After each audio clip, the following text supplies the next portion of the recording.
At eto na nga mga kaurago, nandito na ako sa Metro Gate silang at eto na, sabi ko sa guard ay nakabanggit na yung pangalan ko dyan. Kaya papinapasok na agad ako. Kumbaga sinabi na agad ng aming bossing dito. So eto na, hinihintay ko muna o hintayin ko muna yung kasama natin, yung bayaw ko, at dito muna tayo tumambay sa Micro kasi medyo iniwan ko sila kanina sa may bandang Imos. Sabi ko dito na muna ako, ratsyada muna ako at medyo nangangalay ako kapag medyo mabagal. Kaya eto, hintay-hintay muna tayo.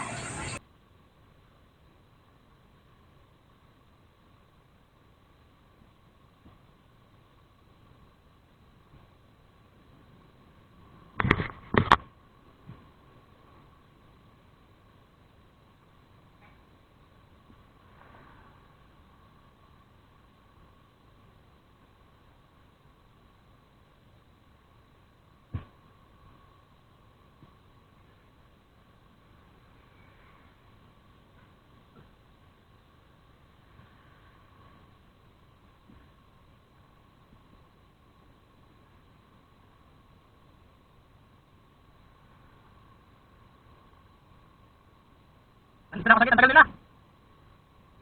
Akong tipisik lang kasi takbo na aron eh. Nandito na ako sa gitna eh.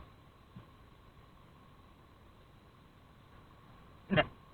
Sinabi mo na pangalan ko eh. Ay, ito na sila. Oh. Ako pa, pinakamagaling ako sa ano? Mga lugar. Sige. At pagkalipas ng ilang minuto, ayan, sa wakas dumating na rin sila. So sabi ko, kayo na mauna at kabisado nyo na dito sa loob. Alam nyo na kung saan yung bahay. Kaya sabi nung bilas ko, sige nga, tingnan natin, kabisado niya. Kasi kinabisa na raw niya to nung pumunta sila dito once nung Holy Week. Pumunta na sila dito, kaya kabisado nila dito sa loob ng subdivision. So yun, tingnan nyo, ang ganda dito sa loob ng Metro Gate silang. Tingnan nyo yung view, napakasariwa ng hangin, enjoy the view.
Nandito, nakabisado niya nga.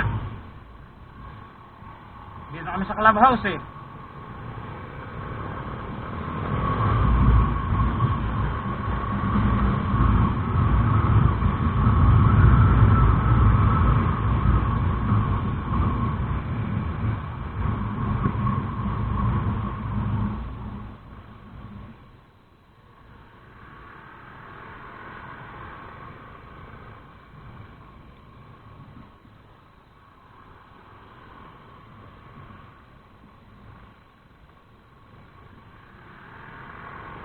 Kabisado nga ni sir.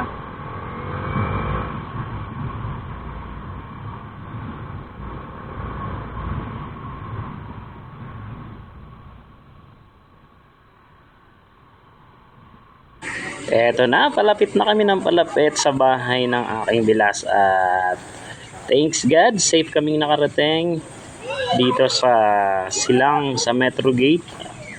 That's all, thank you and paalam.